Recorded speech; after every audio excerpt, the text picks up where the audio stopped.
Welcome to the Director's Cut with East Lansing Public Library's Director, Kristen Shelley. Welcome to the Director's Cut podcast. I'm Kristen Shelley, Director of the East Lansing Public Library.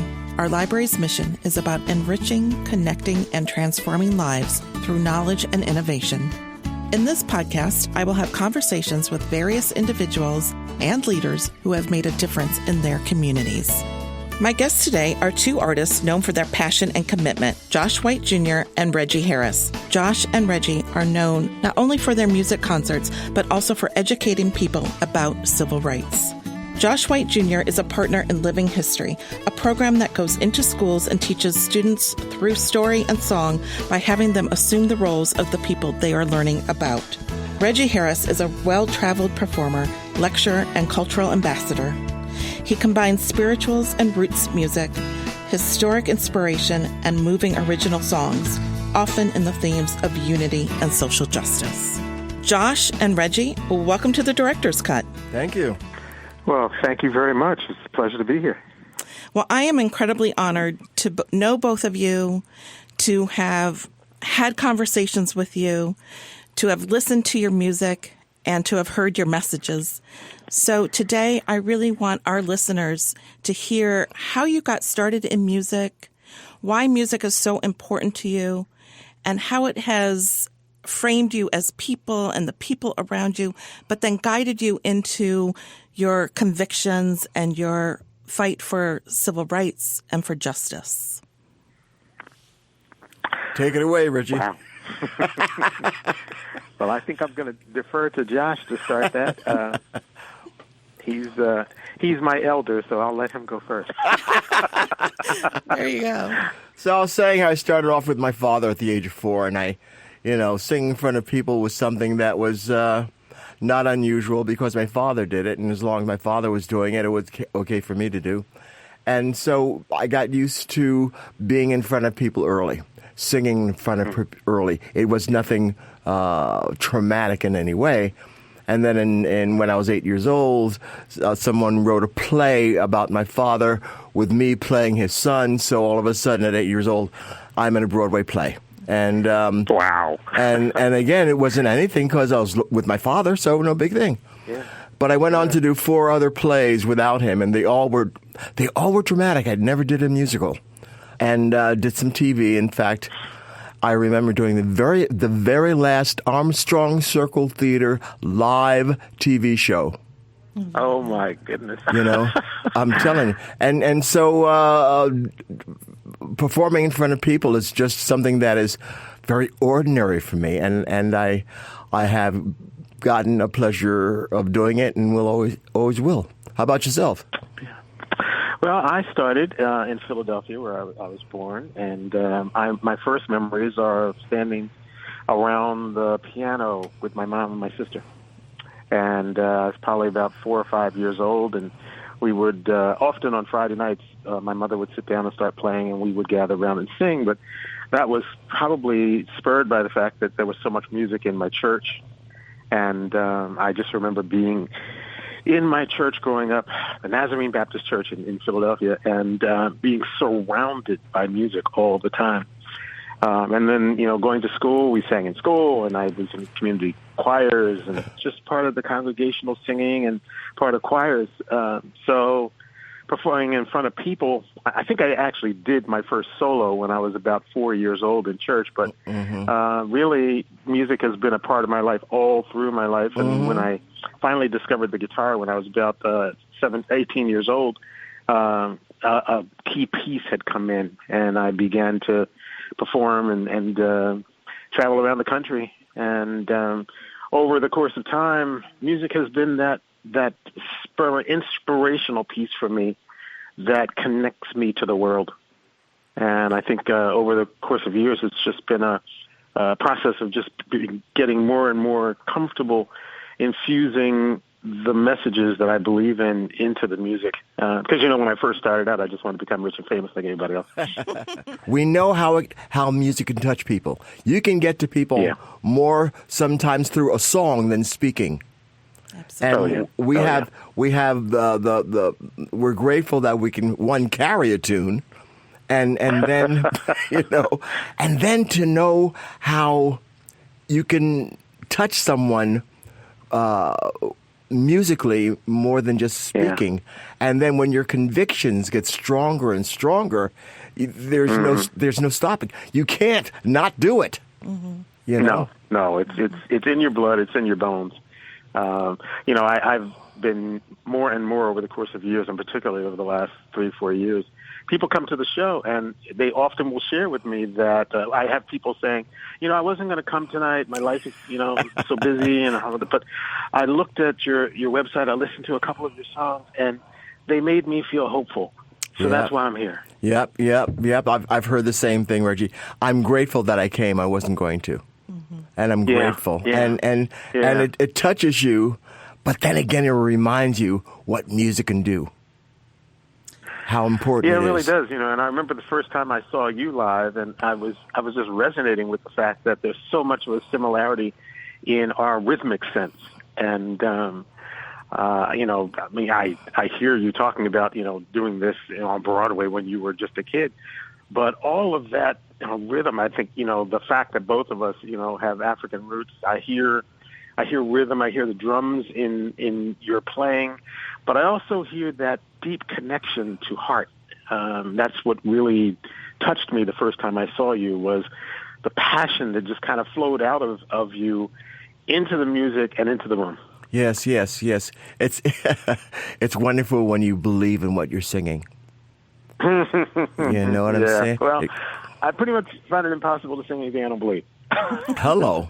And I know that's true of you as well. It's true. It's hard for me to sing a blues because I don't relate to a blues. I always sounded like a young kid trying to make you think he had problems. I've gotten older, and I've gotten some of those problems, but at first it was just something you had to do. Well, it's funny because I didn't really grow up listening to the blues very much. I have some wonderful friends, as we both do, who are blues singers. But my music has always been, I think, on the optimistic side. There's always a measure of hope that is infused in just my general sense of looking at the world. So, it's kind of hard to pull the blues off when you're singing about hope. Although I've learned to appreciate the blues much more. And I do a lot of spirituals, right? Which in many has often been referred to. The blues have often been referred to as the secular spirituals. But the thing that I love about the spirituals is that deep sense of acknowledging where you are, but also looking forward and saying we're not going to be here all the time. Hello. Yep. And I was grateful, to have been exposed to that from my old man. Because in his early years, he did mostly spirituals. He was Joshua. Oh, really? He was. Wow. Reggie, when he started out, he was Joshua White, the singing Christian. Oh my goodness! That's what his title was when he first started out. I never knew that. Yep. Wow. Well, gentlemen, I'm so glad you brought up hope and what music does for people. I was very fortunate to be rocked to sleep to "We Shall Overcome" every night. When I woke up in the middle of the night, that was what my mother sang to me in my ear to rock me to sleep.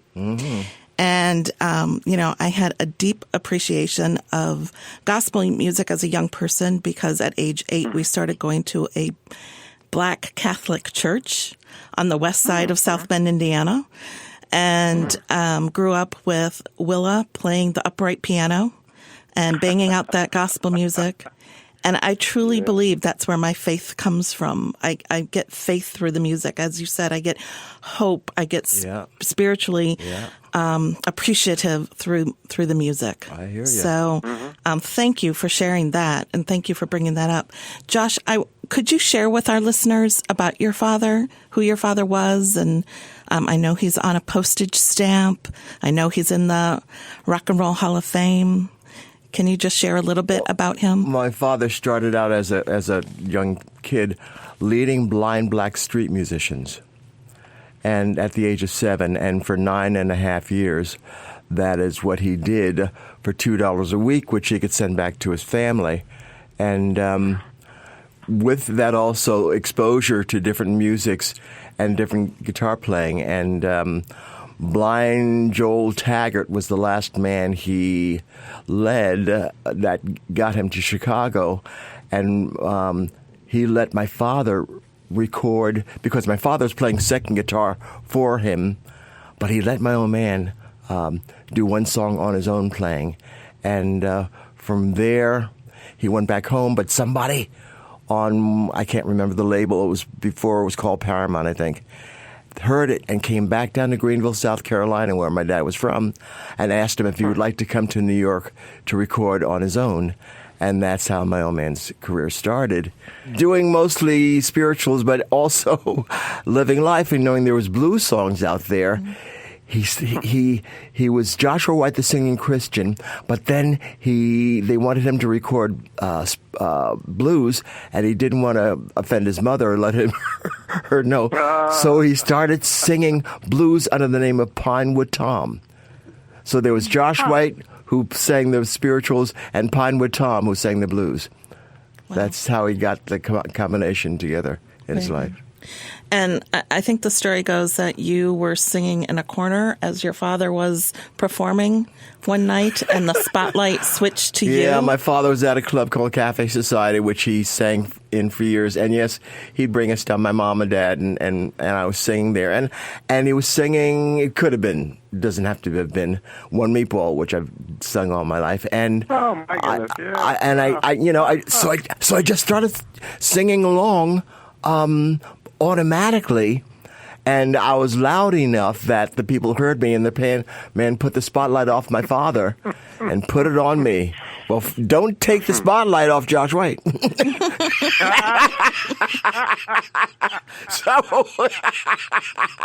So he just came over, picked me up. He had the guitar in one hand, picked me up with the other, stood me on his chair, because he always put a foot on a chair, and that's how my, quote, career started. Wow. And I think it's fascinating that both of you basically started at age 4. Yes. That's wonderful. Yes. Well, we both were around music, and it was just, I don't know if I know anyone whose family was musical who could not carry a tune. All of my sisters, I got 4 sisters, whether they chose to go out in the public and do it, all my sisters could sing, and I don't know of someone who was in a family that had music but could not carry a tune. Can you? No. Yeah. It's been, I mean, it's just infused through the family, and as I said, I from such an early age, music would just fill the house. Yeah. And I can't remember a time when it really hasn't been part of my being. I hear you. My grandmother used to sing while she did the dishes. She didn't sing while cooking. Mm-hmm. Yeah. Well, man. I can't carry a tune, but I do love music. So. Well, we're grateful to you to be more appreciative of what we do. Absolutely. I've always said in my next life I get to have perfect vision and carry a tune and be an artist of some sort. So that's owed to me, I feel. But I want to talk to you two, both Reggie and Josh, about your work with justice and civil rights. And have you seen that ebb and flow differently throughout your careers? Josh, I know yours has spanned about 76 years. And Reggie, you have been in for decades. Has it kind of come to a rise up again in more recent years, or has it always been forefront? It depends on what your mindset. It's always there, but you can see it with people ebb and flow, and so and you kind of understand it's going to happen depending on what's happening at the time in the country or in the world. But you are steady with it. Nothing's going to change how you see it and what you can do to make it happen more. Mm-hmm. Right, Reg? Absolutely. With me, it was a passion that grew. It started really in so many ways with, obviously, with seeing the world and growing up in the time when, the civil rights movement was, coming up to the Voting Rights Act and all of that. But when I started to tour, I had an opportunity to begin doing the music of the Underground Railroad. Mm-hmm. And started doing that, and this passion for finding out more about history, more about, social justice work and the lack of, voting rights, the lack of access to housing. And I began to sing more and talk more. Over the years, it's just been this growing passion. The question that children often ask is, are things better now? And I always say that my answer over the years has been consistent in saying, yes, they're better than they were, but we still have work to do. Mm-hmm. And I think over the last, say, 5 years or so, a lot of this, what seems like resurgence, we have been revealed as a country, our history. As we learn more about our history, we realize that this battle has been consistently tough. Mm-hmm. And I think more people now are aware of it. So people say, well, are you doing this because of the resurgence? No, we were doing this anyway. Absolutely. Because we understood that in this country from 1619, the battle for justice and freedom has been, consistently hard and present. Mm-hmm. And with me, it's with our music. I don't know if you would agree, Reg, but I always sing to white people. They're never black people, and very, very, very seldom. So you're giving them a chance to educate them with song about what has to be done. Mm-hmm. Well, one of the great joys, because it's true, most folk music is performed for white audiences. But I've had the opportunity through my work with a variety of different organizations and churches to go to black churches and also schools, predominantly black schools, and tell them their history, which is another part of the mission, because as people of color really have not had their history lifted up. Absolutely. We haven't had our history, as part of the national narrative. And Absolutely. so, starting obviously in the end of the civil rights movement and into the 70s, but still, I go to schools, and I was just on a civil rights pilgrimage with 22 students from Pennsylvania and New York. Over half of them were students of color. And we were going to museums in Alabama, Mississippi, and Tennessee. We were going to community centers, interpretive centers. And these young people were learning about their history for the very first time. Mm-hmm. Yeah, the textbooks need rewriting. And they were hurt and they were angry, but they were also inspired by these amazing stories of perseverance. Yeah. And then to teach them the music that goes along with that was really exciting.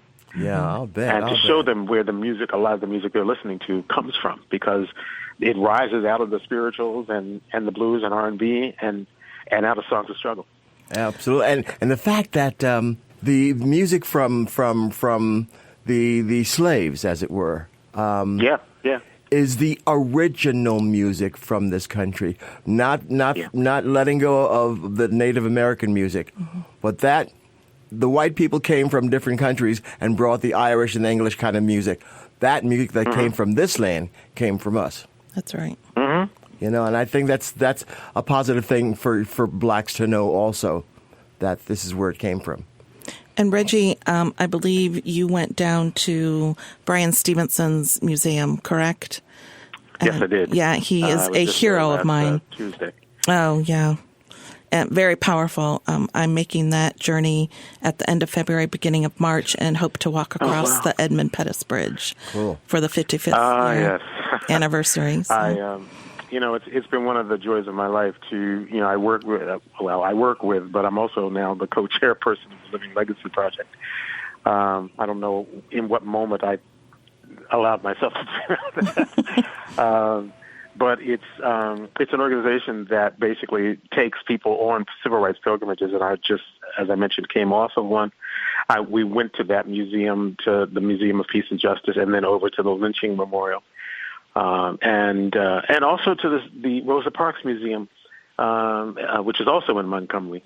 And I was just struck again. I mean, I've been there so many times, but I was just struck again by the power of the story and by the need for people to know that this journey, this battle, is far from over. Hello. And but also to see the narrative, the story of the people who had no evidence that their work was going to pay off, but did it anyway. That's right. Yep. Had a need far greater than their own. I mean, they saw to help everyone, that needed help. Yeah. Mm-hmm. And, much of the time, they were singing. Mm-hmm.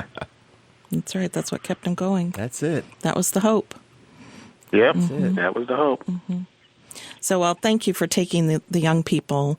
There's a contingent that goes from Lansing and East Lansing area every year as well. And I just think that's so important that they actually do a tour of the historically African-American universities.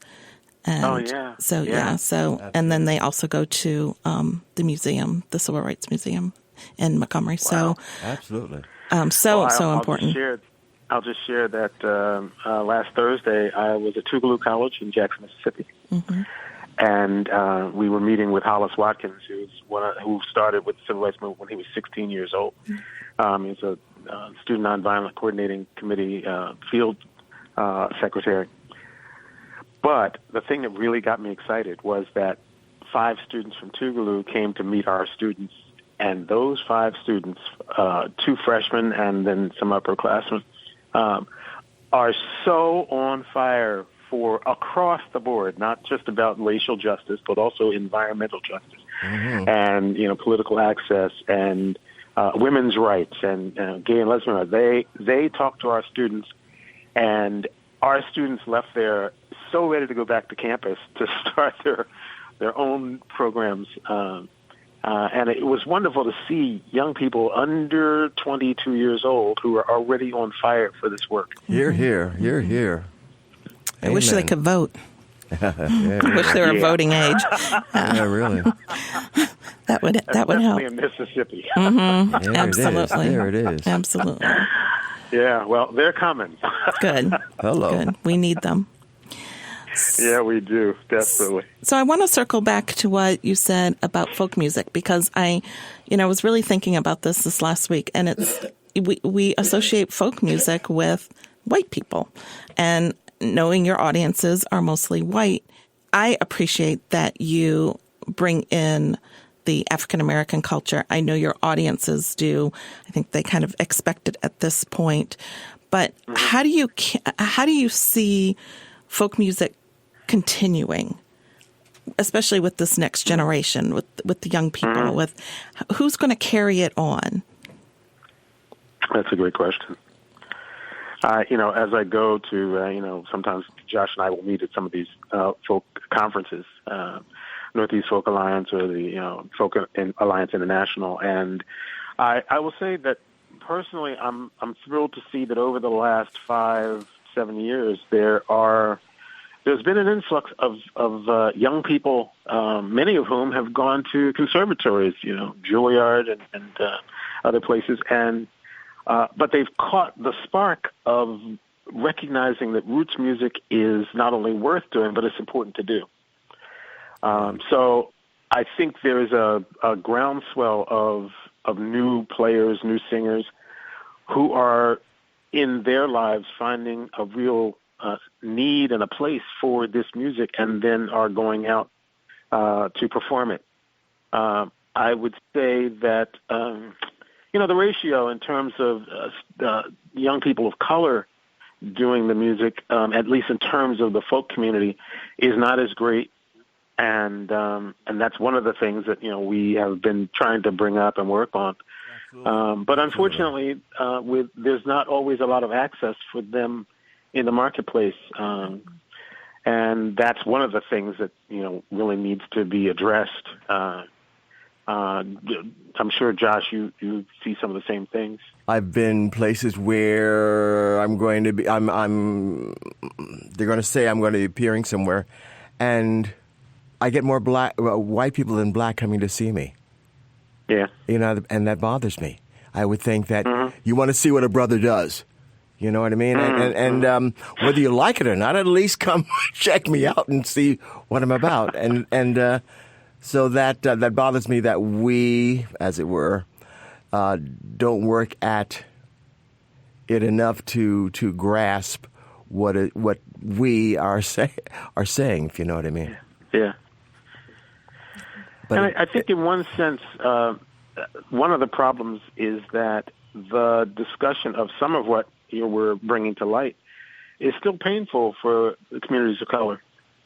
And they don't understand all the time that we think a lot about how we present it. And they're not expecting the hope that our presentations infuse, the inspiration that comes. The opera, you know, when I was growing up, we didn't really talk very much about slavery and the hard times. We didn't talk about the lynchings. We didn't talk about all that stuff because the community was looking to move on. You know, they were looking forward to a better time. Yeah. But as has often been said, if we don't understand from where we've come, then we really don't understand how to go about reaching where we hope to go. Yeah, absolutely. And that is one of the reasons I know that, you know, with the music that Josh and I do, with the stories that we tell, it's about acknowledging that great journey.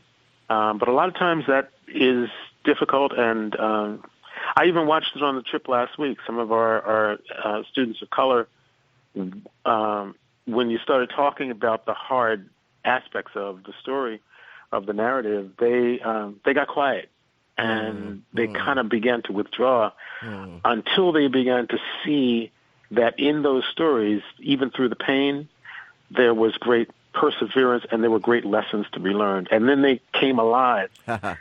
But, you know, it's a difficult thing to get them to actually show up. Yeah. And, you know, some of that is also on, you know, promoters to make these shows available and accessible. Yeah.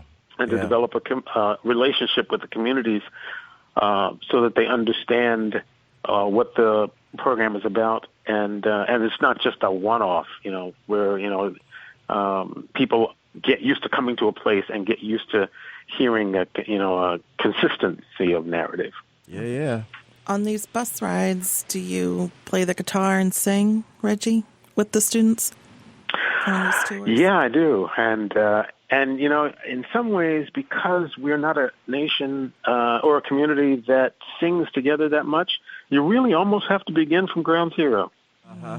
You know, I often, instead of just doing so, I really have to teach it line by line and then explain to them give a little background of where it comes from, and then go back to, you know, getting them singing it. And I was just really pleased the last 2 years that I've done this trip with the college students. Each year on Wednesday, when they went to Selma, Alabama to do a day of service, I came back to meet them later, and each group told me that spontaneously, when they went out into the communities and started working with people, they taught the people they were working with songs that we had already sung.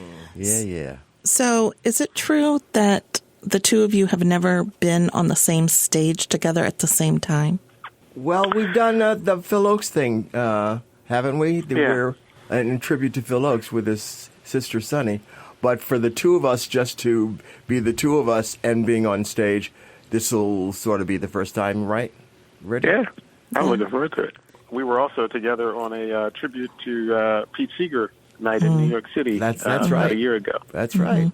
Yeah, we've never sat together on stage and just let ourselves go and enjoy each other. So this is going to be really exciting for me. And I look forward to it because we have so much fun. We have to be careful. You know what I mean? We do, Reggie, and you know I mean it. You know that. We do. Right? We enjoy each other's company so much. We have the same kind of humor that it's a joy to share time together. Even though we haven't, you know, had the opportunity to share a stage just as a duo, singing with Josh is like coming home. Hello. Yeah. True. Well, and you'll both be on stage at the East Lansing Public Library on February 19th from 7 to 8. It's really exciting that we will be hosting the two of you for your first sit down together playing music. Maybe we'll get some national attention for that. Well, that would be wonderful. That would be fun.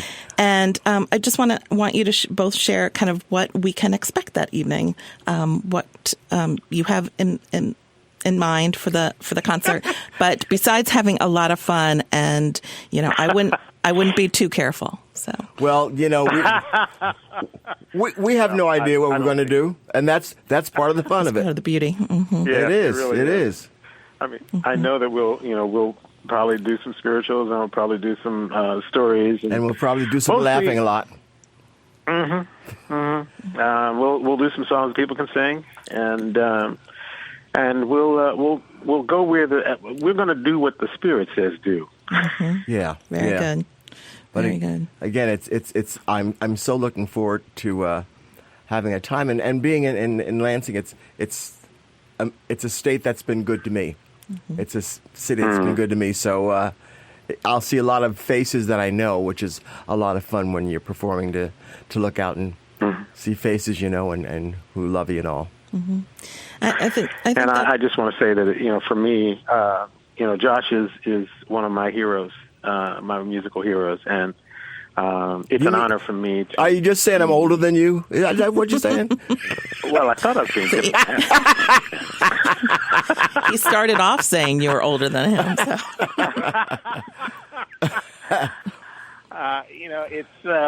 It's just a real joy to perform with someone who has so much joy in presenting the music. Mm-hmm. And so people, I think, are going to really get a sense of that joy and that passion as we all listen and sing together. Yeah. And we'll just see what the night brings. Absolutely, absolutely. Well, I have no doubt, because I have had the privilege of hearing and seeing both of you. It'll be a magical evening for all of us. And the thing is, I'm thank thinking you so much for hosting us. And the thing is, you'll also, you don't see two black, quote, folk singers together on stage. And so that's a different visual one does not always see. Absolutely. And while you are performing in February, I know you both, and as I and many people feel that, the shortest month of the year is every day is Black History Month. Every day is to be celebrated. Yeah, we've always laughed about that. Of all the 12 months, they give us February. Yeah, the shortest one. Yep. Yeah, at least you get an extra day this year. So I want to thank you both so much for joining me today, and we really truly look forward to your concert on February 19th at the East Lansing Public Library. Oh, thank you very much. Can't wait. We're looking forward to it. Be well till then. Yes, you too, my friend. In recognition and celebration of Black History Month, Josh and Reggie will perform a special concert, Brothers in Story and Song, on Wednesday, February 19th from 7 to 8 p.m. at the East Lansing Public Library. Should old acquaintance be forgot and never brought to mind?